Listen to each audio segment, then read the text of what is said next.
Hello everybody, welcome back to my channel. Today I'm going to switch things up.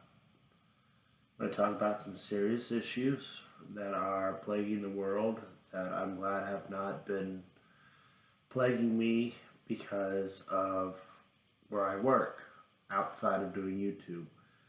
I work at an airport. I'm not going to tell you which one because that would reveal a majority of where I live. I work for an airline, baggage transfer, when I'm not doing YouTube. And, one of the weirdest things that I just thought of is the airline industry has not shut down a single day this year during the corona pandemic. And I am going to use that word because I don't feel like taking any money for this video. Yeah, the CDC can have all this money from this video, but whatever, I don't care.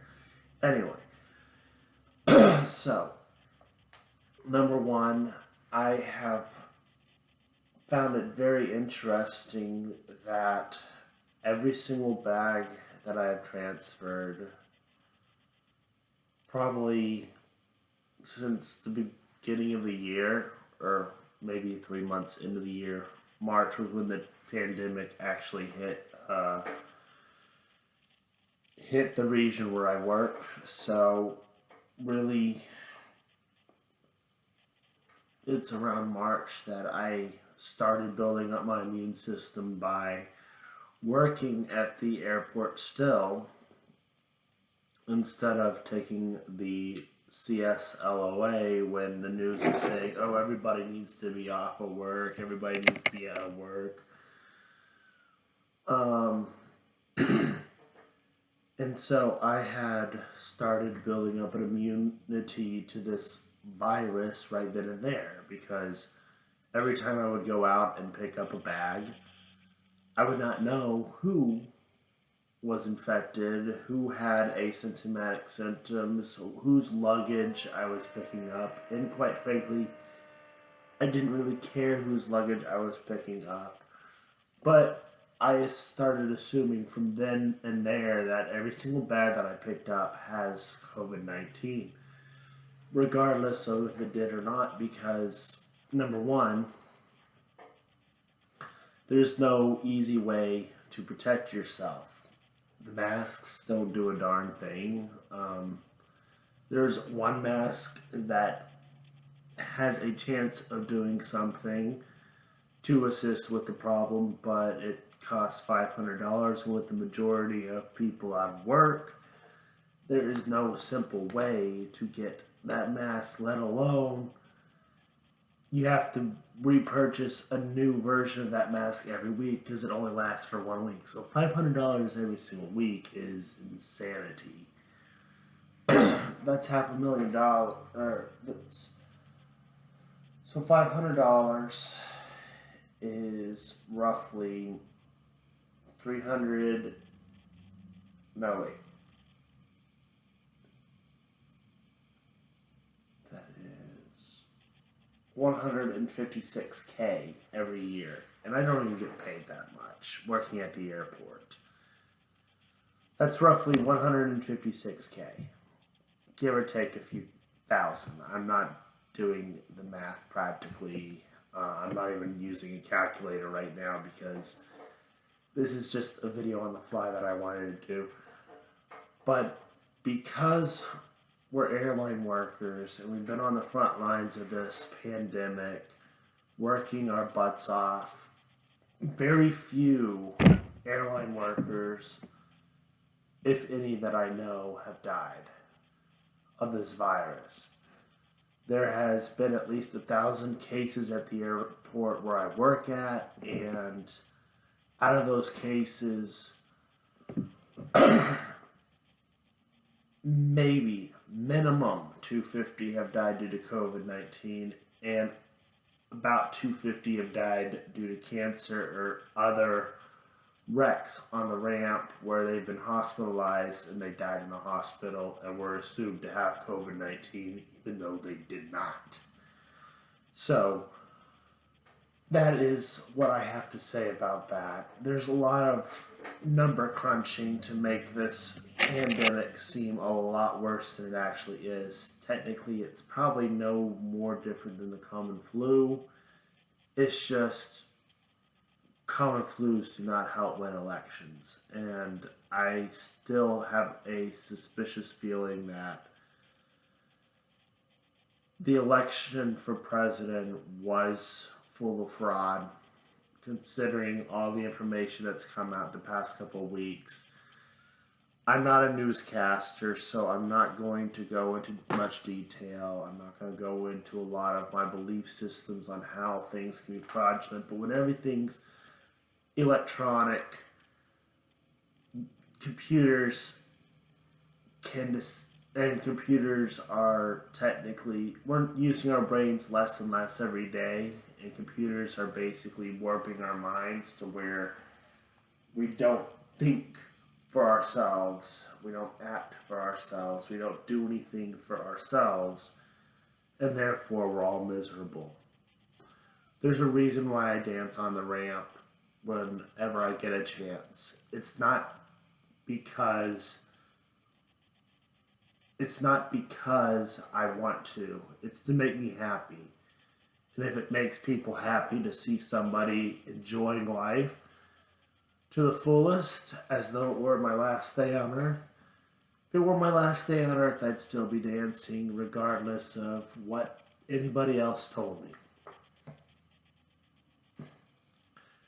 Number one, it's my passion. Number two, just like video games is my passion, reviewing video games is not my passion. Talking about different things is a passion, though, that I have had since I was growing up. I could have a conversation with anybody, regardless of if they're white, black, Caucasian, whatever race you want to put before your name. I could probably have a conversation with you that's respectful, delightful, and you'd probably get something out of it at the end of it.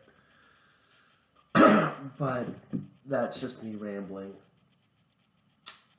But the thing is I've been doing a lot of thinking, and when the government mandates you have to wear a mask every single day of your life, and you have to hide your face whenever you go into a store or any other place, it seems very weird when masks have a ulterior connotation to it.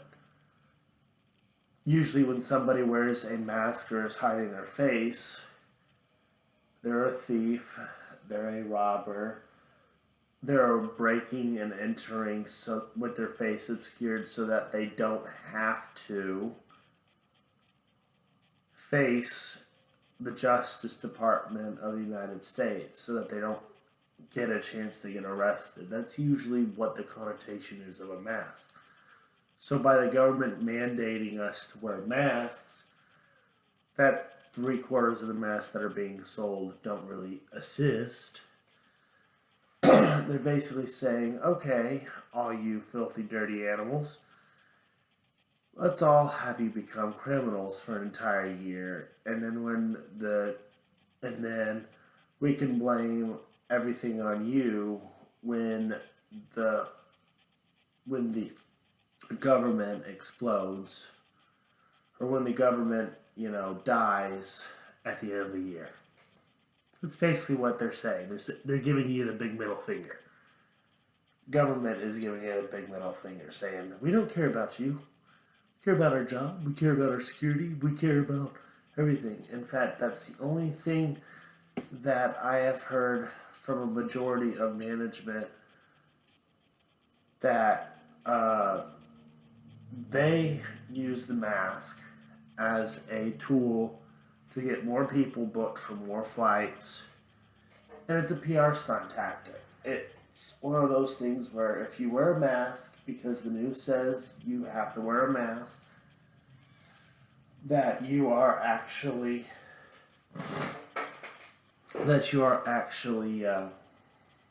saving lives. No, you're not saving anybody.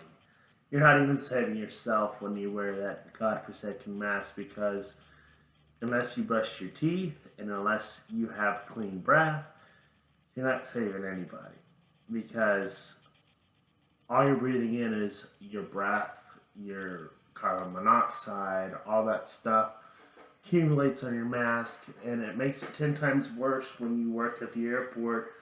You have smoking vehicles that aren't well maintained. Every single day I go, I'm smelling smoke regardless of where I work. That's why I'm wheezing so much in this video. In case y'all are hearing it, it's because of all the smoke that I have to inhale on a daily basis. Besides that, I have to deal with,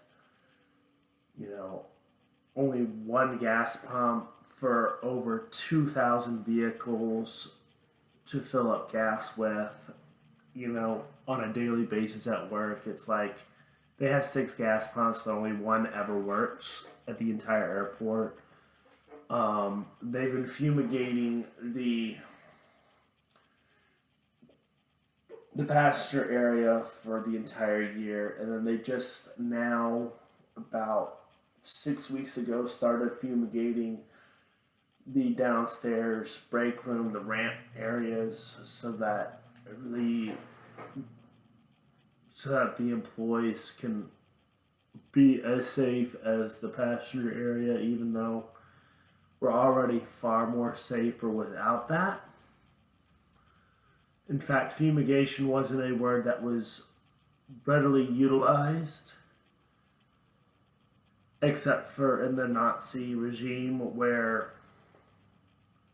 Nazis used it as a term for nicely killing the faithful and the Jewish. And so it's one of those deals where I don't like the word fumigation that they use. Basically, they're just spraying rat killer, insect killer, and expecting insect killer to kill this invisible virus like a bacteria. Bacteria cannot be killed by rat killer. I'm sorry, it can't. And you kill all the cockroaches, you're by the insect killer and rat killer and whatever else you got down on the ramp. You're basically setting in motion the death of every single bird that keeps the break rooms free of insects and all that sort of stuff. And you're just letting different things destroy different environments, and it's just bad. It's all bad, but it's one of those things where I work at the airport not to view a plane, not to just pick up bags. I like the view itself. I like the wide open space where I can look at the sun, I can look at the full moon, I can look at the sky, and I can feel fulfilled because I'm basically in nature, but I'm not actually in nature, it's like I'm in a park, but it's a concrete park instead of, full of trees, grass, and trails. Basically, you're on a trail, but it's all concrete. And so, for me, it's one of those deals where airline workers are probably the safest people that have had the least amount of pay for this entire year. $12 an hour is what I get paid. That should roughly estimate, even with taxes taken out, to $900 a paycheck. I get paid between $500 and $600 per pay period because of all the benefits taken out. And that's just one of those deals where the benefits aren't really benefits if you don't use them. And I, for the most part, I'm never sick. I never go to the doctors. So that's a benefit that I pay for that I don't use. I use insurance just in case, but it's not one of those deals that I need insurance. I haven't gone to the dentist in 5 years, yet I pay for that benefit. I pay $10. I don't go to I go to the eye doctor once a year because of these, my glasses. But even then, I don't use the benefit as much as I probably should. And it's one of those deals where you can make whatever you want out of your life. And it's just weird to me that there's still a lot of airline workers that I work with personally that are still living in fear, that hate their lives, that are not finding any fulfillment in the work at hand. I know this. I've gotten stronger, my immune system's gotten stronger as I've had to lift these crazy military bags as they're being shuffled across the U.S. And, sorry. And it's just one of those deals where you can, in fact, be anything you want to be. You can do whatever you want to do. You can say the virus doesn't exist. You can say the virus does exist. I know from experience the virus does exist, but the best way to fight said virus is just to go out on a daily basis expecting not to get the virus, but even if you do, by going out expecting that everything will be okay, you will end up not having to deal with said virus.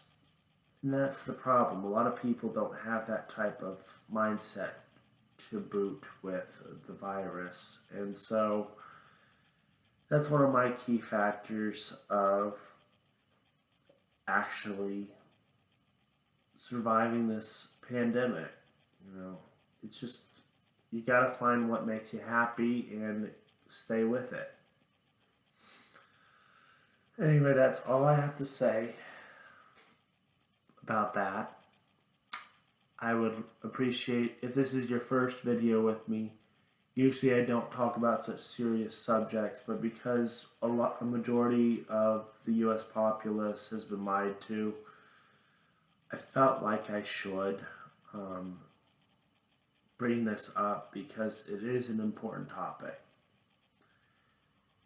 And a lot of my coworkers watch this channel, and I do want them to realize that this isn't the end all be all. This isn't the end of times. It ain't gonna end. The world's not gonna end tomorrow because of this pandemic. And a lot of people think the world's going to end at the end of 2020. Yeah, there might be a global reset, financial reset, world order reset, but it's not going to be the end of the world.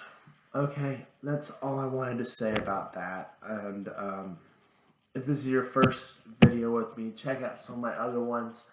I actually don't rant on for this long very often. And I would appreciate it if y'all would please like, comment, and subscribe. If y'all think I'm worthy of it, y'all can join my Patreon for $1 or something similar. I really don't care.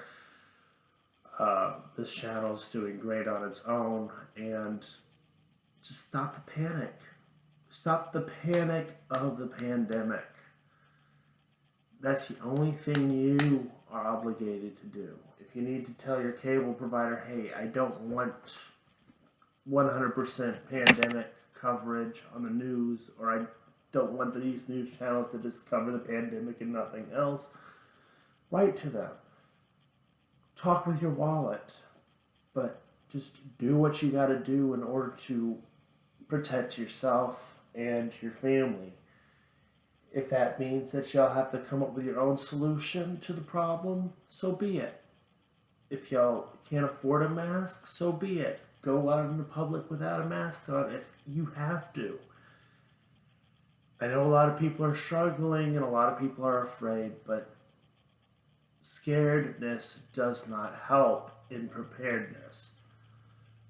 With fear, we make stupid decisions. We cannot think straight when we're living in fear. And therefore, you just gotta let go of the things you can't control and just control the things you can. Just stay focused. Anyway, that's all, folks. Bye bye.